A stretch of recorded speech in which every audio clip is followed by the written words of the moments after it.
Kashar tadi itu bagus juga. Oke lah, bagusan Arteta, cuman Kashar tadi hampir selevel Arteta. Itu bisa jawaban yang udah tahu dia pasti bakal kalah, jadi dia agak ngejokes sedikit. Nah, Itu udah. bro, football IQ saya tuh. Jadi seru aja nonton kayak, wih, kita dikasih harapan palsu tiap season. Ada terus. Kayaknya mau nih, Ya masih mending dikasih kelihatan harapan nanggung. daripada nggak ada harapan. Justru itu kita berhenti nonton.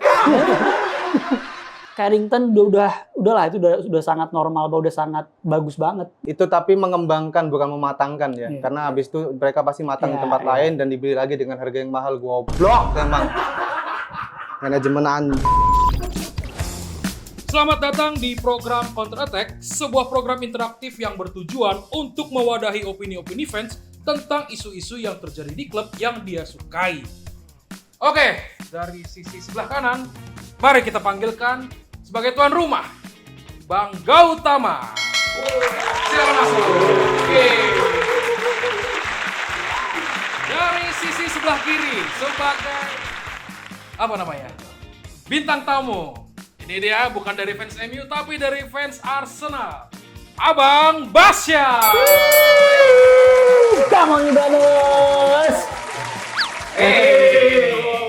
Udah mulai deh. Udah panas deh kayaknya. Oke, silakan perkenalkan diri terlebih dahulu dari fans Manchester United. Halo semuanya. Halo, kenalin saya Gautama, saya pimpinan PS Penyu. PS Penyu, Persatuan Suami Pendukung MU. Ada aja ya. Oke, dari sisi fans Arsenal, Abang Basya, silakan. Gue Basya, gue fans Arsenal dari tahun dari tahun 2006. Dan gue ini lawyer Saka, jadi kalau lu ada nyenggol-nyenggol Saka, lu berdepan sama gue. Bukayo Saka, Starboy. Oke. Oke, pertanyaan pertama. Agree or disagree? Robin van Persie lebih baik di Man United daripada di Arsenal. Silahkan ditulis. Oke, 3, 2, 1. Silahkan dibalik. Disagree lah. Oke, dari fans MU dulu, dari Bang Gautama dulu. Alasannya? Durasi kan bukan sebuah tolak ukur ya. Meskipun sebentar di United, cuman kayaknya lebih berkesan daripada seluruh karirnya di Arsenal deh. Emang iya? Iyalah, Enggak lah. United Ya berkesan oke. berkesan iya. Iya. Meskipun sebelum pindah ke United pun dia top skor waktu di Arsenal. Tapi top skor buat apa kalau nggak ada trofinya? Oke. Boleh gue ada gini ya, kalau kita ngomongin bukan berprestasi mana, tapi lebih baik di mana. Ya. Beda pertanyaan itu. Ya. Itu beda pertanyaan. Kalau ngomongin lebih baik di mana, jelas di Arsenal. Kita tahu kualitas United saat itu secara player man to man itu lebih baik MU daripada Arsenal. Tapi di Arsenal dia bisa meng-carry Arsenal, bisa masuk ke Champions League bermusim-musim di mana Fabregas pergi, semuanya pada pergi, pemain pada cedera. Siapa yang step up? Robin van Persie. Di tahun sebelum dia ke United, kalau seandainya nggak ada Robin van Persie, kita nggak bakal masuk Champions League. Kita bisa nyalip Spurs yang ketinggalan 10 poin. Jadi kalau lu bilang lebih berkesan mana, lebih berprestasi mana, oke, MU. Tapi lebih bagus mana? Ini di Arsenal. Habis setelah Ferguson keluar kemana? Louis van Gaal, di Belandanya bagus, di MU jelek. Ayo. Nah, gini. Kalau opiniku, Van Persie di Arsenal tuh cukup untuk level berkembang. Matangnya di MU. Istilah kalau saya stand up komedian, waktu di Arsenal, Van Persie itu kayak komik daerah. Dia level up ketika di MU jadi komik nasional. Ya balik ke pertanyaannya kan, bukan lebih bagus di mana, berprestasi dan berkesan di mana. Sekarang gini, Ayo. ketika dia udah jadi komik nasional, bagusan mana ketika dia ada di Ya daerah? belum tentu, siapa tuh di daerah lebih berkesan buat orang-orang di daerahnya. Tadi bilang berkesannya di MU. Ya di MU, tapi lebih baiknya belum tentu. Kita kan nggak bisa lu spesifikin gitu loh. Ini terlalu general. Kalau lu bilang berprestasi, gue bakal setuju di MU. Cuma lebih baik mana, kondisinya terserah. gimana. Menurutku dia berkembang dari mulai dia pindah dari Feyenoord. Dari Feyenoord ke Arsenal, oke, dia berkembang jadi sesuatu yang bisa diandalkan sama The Gunners beberapa musim itu. Cuman ketika dia udah merasa matang, udah deh. Kayaknya matang. aku harus Ya. pindah ke klub yang lebih besar daripada Arsenal. Matangnya secara permainan atau trofi. Kalau matang secara permainan di Arsenal pun udah matang. Oh, Kalau enggak. ngomongin trofi, iya di MU dapat trofi di MU. Ayo. Terserah, komentar aja ntar. Kan baru pertama udah Van Persie, ini saya marah ini saya. Oke, pertanyaan kedua. Agree or disagree? Taktik Mikel Arteta lebih baik dibandingkan Ruben Amorim dalam membangun tim saat ini. Oke, sudah? 3, 2, 1 dibalik. Disagree, agree. Oke, dari Abang Basya dulu. Ya gitu udah lihat gimana gini loh. Amorim di MU itu ini baru berapa bulan di MU. Iya. Kalau kita ngomongin apa? Ngomongin di Sporting beda lah. Kualitas liga beda, semua beda. Kalau ngomongin di MU, stature klub itu beda. Sekarang aja buktinya dia bilang kan kita di klub MU yang terburuk sepanjang masa. Dia ngasih statement itu. Berarti dia belum Dia punya tim terburuk sepanjang masa. Iya, ketika itu. oke. Berarti dia kan belum menunjukkan. Jadi dia masih dalam proses menunjukkan itu. Jadi sampai detik ini, siapa yang bisa toe to toe sama City-nya Pep Guardiola dan Jurgen Klopp-nya Liverpool di Premier League. Bahkan 2 musim terakhir, kita finish di atas Klopp 2 tahun berturut-turut. Cuman finish tipis di bawah City. Ya kalau ngomong bangun tim, ya jelas Arteta. Gitu. Kalau aku justru disagree sama pertanyaannya. Oh, Nggak bisa dibandingin. Karena itu setuju juga sih. iya, Amorim beberapa bulan malah Iya. belum ada tahun. Sedangkan dibandingin sama Arteta yang udah bertahun-tahun ya nggak bisa dibandingin. Kalau mau dibandingin Arteta sama almarhum Bang Jun, Bang Jun. Bang Junaidi. Itu pelatihnya Persiba Balikpapan, Persijap Jepara. Nah itu Arteta masih di bawahnya tipis lah. Kashar tadi itu bagus juga. Oke lah, bagusan Arteta, cuman Kashar tadi hampir selevel Arteta. Menurutku ya. Itu juga jawaban yang udah tahu dia pasti bakal kalah, jadi dia agak ngejok-ngejok sedikit. Ya, Udah, bro, udah. football IQ saya tuh. Kacau men, kacau. antara Manchester United dan Arsenal, siapa yang lebih konsisten dalam performa tim selama 5 musim terakhir? 3, 2, 1. Ya, saya sudah menebak jawaban kalian masing-masing. Oke, ini menarik dari Bang Gautama dulu nih. Konsisten, MU lah. Konsisten hancur. Oh iya. Apalagi? Apalagi? Bener. Konsisten hancur, konsisten nyakitin fansnya. Kalau ngomong konsisten ya, Betul. ya udah konsisten siapa yang kurang dari MU? Iya. Kan gak jelas pertanyaannya gitu. Konsisten apa? Oke, dari Abang Basya. Oh, saya mau nyerang tapi dia bercanda, jadi saya bisa bercanda juga ya. Tapi udah kelihatan lah. Kalau ngomongin seriusnya, kelihatan progres Arsenal dari musim ke musim, dari peringkat 8 ke 5 ke 2. Semoga tahun ini 1 ya. Tapi ya kalau ngomongin konsistensi ya jelas Arsenal. Tapi saya setuju Apa? sama pernyataannya Patrice Evra kalau Arsenal Oh, Netflix? tuh ya kayak nonton. Jadi seru aja nonton kayak, wih kita dikasih harapan palsu tiap season. Ada terus. Kayaknya mau nih, Ya masih mending ngasih kelihatan harapan nganggur. daripada nggak ada harapan. Justru itu kita berhenti nonton. Bisa di counter. Sudah mengakui. Oke, 2-1. Boleh, menang. Patrick Vieira versus Roy Keane. Siapa yang paling tangguh di lapangan? Yang paling garang di antara keduanya siapa yang menurut kamu? Siap? Oke, balik. Oh, justru Bang Gautama nih milih Vieira. Kenapa, Bang? Nggak levelnya sama Roy Keane. Oh, Jadi Roy Keane tuh udah sama, kalau tangguh-tangguhannya Gattuso tuh. Jadi kalau Vieira tuh kalau tire ya, Keane tuh S udahlah. Terus Vieira tuh masih apa ya, C atau D mungkin Ini menurutku. pertanyaannya tangguhan mana kan? Iya, menurutku tangguhan Vieira, karena kalau di kelasnya Vieira yang paling tangguh. Cuman Roy Keane nggak kelasnya sama Vieira. Nggak bisa dibandingin. Ini pertanyaan juga agak ngaco sih, masa dibandinginnya sama Patrick Vieira. Oh ini awalnya saya udah seneng ya. Oh tiba-tiba beda kelas ya. Nggak bisa. Nah, ini emang hidup Anda plot twist mulu ya. Kalau saya sebenarnya ini jujur aja kalau secara objektif ini sangat dekat ya. Maksudnya bukan yang gapnya jauh apa gimana, enggak, ini sangat dekat. Ketika lu bilang Roy Keane lebih bagus, itu argumen yang valid. Ketika lu bilang Vieira lebih bagus, argumen yang valid gitu. Sama kayak perdebatan CR Messi dan lain-lain lah yang dia valid kalau lu bela dua-duanya gitu. Tapi gue ngerasa Vieira lebih punya aspek fisik yang lebih mengungguli Roy Keane, sedangkan Roy Keane mungkin lebih di leadership dan mungkin otaknya cerdas juga ya. Cuman kalau di lapangan, lo memilih pemain mana, kalau gue pribadi sih gue naruh Vieira. Beda style juga nggak Beda sih? style, Vieira dan lebih progresif. Vieira ini lebih dari belakang ke depan bisa dribbling dan lain-lain. Jumlah gol lebih banyak Vieira juga. Iya. Tapi nggak dengan jumlah trofi ya. Kalau itu mah berat jumlah. Anderson aja trofi banyak kalau di situ. Siapa yang lebih sukses dalam mengembangkan pemain muda di akademi, Manchester United atau Arsenal? 3, 2, 1, silakan dibalik. Wih, nih Abang Bas ya kali ini justru mendukung MU nih. Iya. Kenapa, Bang? Ya, pertama argumen yang paling udah nggak bisa didebatin, Class of 92. Itu fondasinya MU untuk Ferguson 10 tahun ke depan.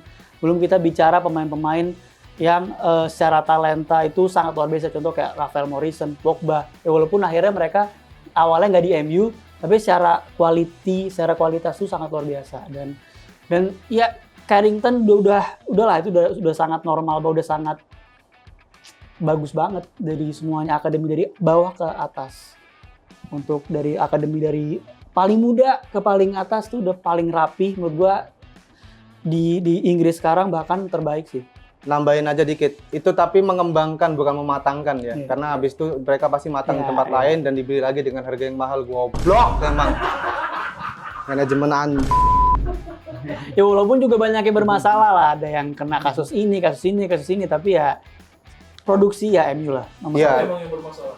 Ya itu yang lagi pindah warga negara ke Jamaika, yang dia udah nggak kuat di Inggris pindah ke Jamaika, terus ya banyak lah, Pogba dan lain-lain. ya itu bukti kalau etika di atas talent ya. Iya. Itu harus anak muda pemain muda gitu.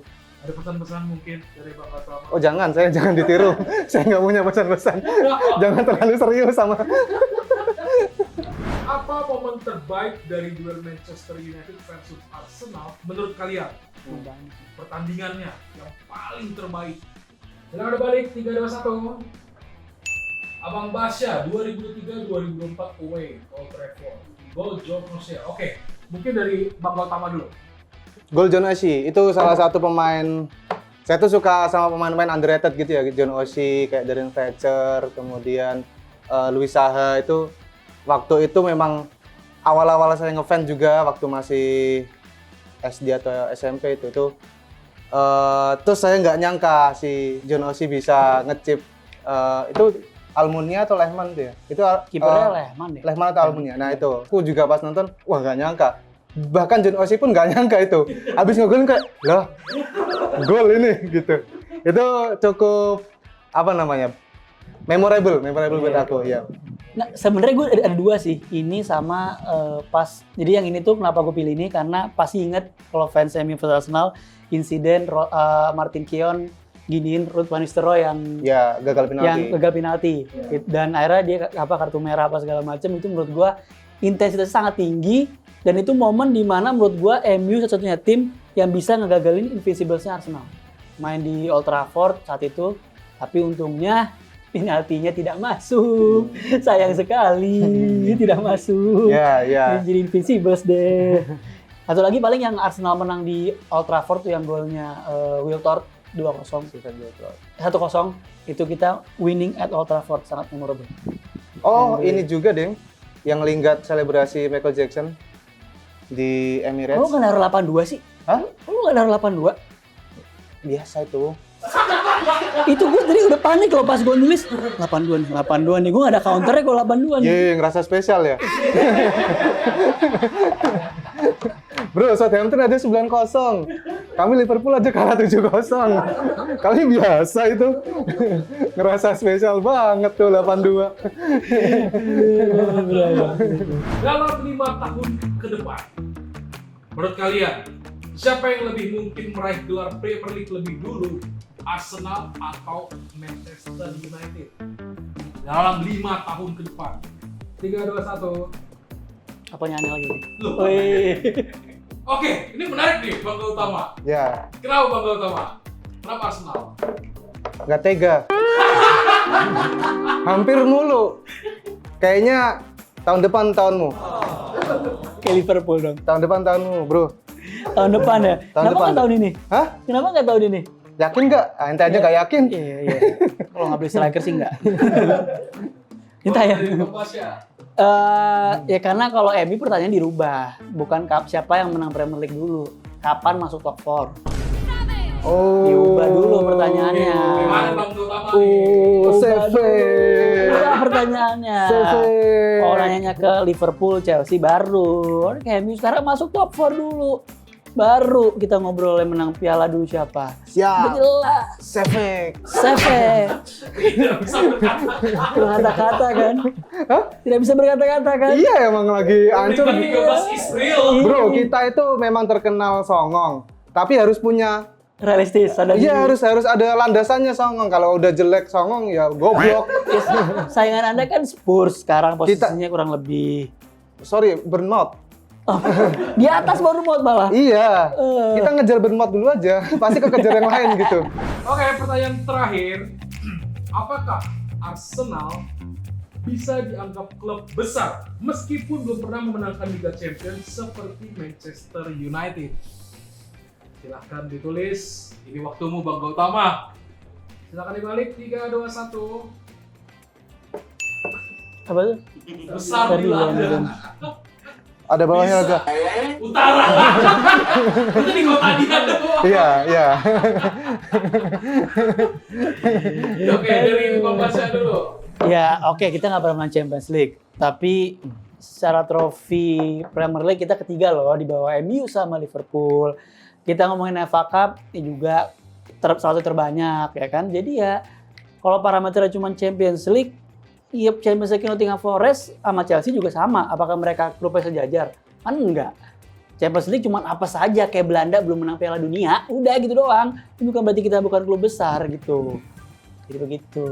Ya, saya setuju besar di London tapi Di utara. iya, kalau saingannya Chelsea, Spurs, oke bisa dianggap. Kan London banyak tuh klubnya. Kan masih ada Fulham, Queen's Park Rangers. Kalau dibanding itu, oke Arsenal tim besar. Jahat ya Savage ya, jahat ini. Bang. Besar Bisa, di London dan utara karena Tottenham nggak jelas bro. Hmm. Berarti kalau secara keseluruhan Arsenal tuh sekelas apa? Tim apa? Ini tim besar, ya sekelas apa ya? Mungkin ya di bawahnya MU Liverpool, ketiganya Arsenal sama Chelsea itu bertengger. Ya Sama kalau City udah mulai sekarang naik juga. kalau dulu OG-nya Big Four kan MU, Liverpool, Chelsea, Arsenal. Ya, All generation-nya kan. Ya itu menurutku emang udah formasi Big Four yang paten gitu. Sampai akhirnya tiba-tiba banyak yang melemah seperti MU, Arsenal juga tiba-tiba nggak jelas musimnya beberapa musim belakangan. Muncullah Tottenham, muncullah Manchester City, ya. terus sekarang tiba-tiba ada Nottingham Forest. Itu apa ya? Dinamika aja, dinamika menurutku. Iya itu apa setelah pasti kan lu di kehidupan ada lu pingin suatu hal tuh tapi lu nggak dapet gitu. Ya itu Chelsea sama Arsenal tuh kayak udah deket tapi dijauhkan, deket dijauhkan. Ya begitu ya. Jadi ya apa setelah bro? Final statement. Final Arsenal statement. tim besar tanpa UCL. Iya, bisa buat Arsenal adalah tim besar walaupun tanpa UCL. Semua dari sejarah, fanbase, trofi yang dimenangkan meskipun tanpa UCL juga termasuk yang terbanyak di Inggris. Ngomongin pemain-pemain, gimana bisa nge-track pemain-pemain besar juga ke Arsenal. Historis banyak. Ya, klub besar lah. Cuma tinggal nggak menang UCL aja, udah gitu doang. Ya, besar tapi di London masih Masih berpengaruh. Masih nggak terconvince sama pidato saya. nggak terlalu. Bro, engagement Anda sama Persib aja bagusan Persib, Bro. Oh enggak lah, Arsenal dong. Lo. Persib kalau udah juara kemarin tuh Oh iya sih, kamu juga. engagementnya sampai ke luar negeri loh. Oke, kalau begitu pertanyaan sudah habis semua. Buat Abang Gautama dan Abang Basya, silahkan bersalaman biar nggak ada selek-selek kami. Asoy. Iya, kita sekarang kan udah bukan rival, jadi kita Thank you. nggak usah saling marah-marahan aja. Betul, ya. Kesian. Semoga bisa cepet-cepet naik ke top 4 ya. Ada yang Bisa bersaing lagi gitu. Nah, Betul. mungkin pesan-pesannya Iya. dari fans MU, dari fans Arsenal ke MU, begitu juga sebaliknya. ya. Dulu apa gua? Saya dulu, Anda dulu deh. Saya. Karena Jujur, saya yang paling kemarin saya lihat match Arsenal MU di FA Cup, kan banyak berantemnya itu. Saya rindu itu. Saya pingin MU naik lagi. Supaya kita bisa bersaing, supaya Arsenal bisa ngalahin MU di terbaiknya. Jadi semoga cepat-cepat naik ke atas, ya, supaya kita bisa bersaing lagi, bro. Oke, ya. Buat fans Arsenal, buat Bang Bashar dan teman-teman lainnya, Kompor gas. Oh, belum. belum. Semoga bisa melalui musim ini dengan ikhlas. Karena di akhir nanti kayaknya kita juga akan sama 0 trofi gitu. Udah, Itu aja. Itu aja. terima kasih. Semoga Oke, sama-sama. semoga ikhlas, semoga ikhlas, semoga ikhlas. Tapi dia cuma dalam 2 tahun. Coba kalau misalnya dia lanjut, nggak ada masalah. Toh juga MU nggak akan ngasih statusnya juga kan ke PSS. Iya justru Ya karena dia kenapa tidak orang ada. bagus udah dibilang bagus, dia bilang setuju. Bukan masalah, Tapi bukan nggak masalah- diperpanjang bukan masalah kontraknya. itunya. Ini kan pertanyaannya adalah kenapa TFF itu agree atau disagree TFF itu lebih bagus di City ataupun di MU?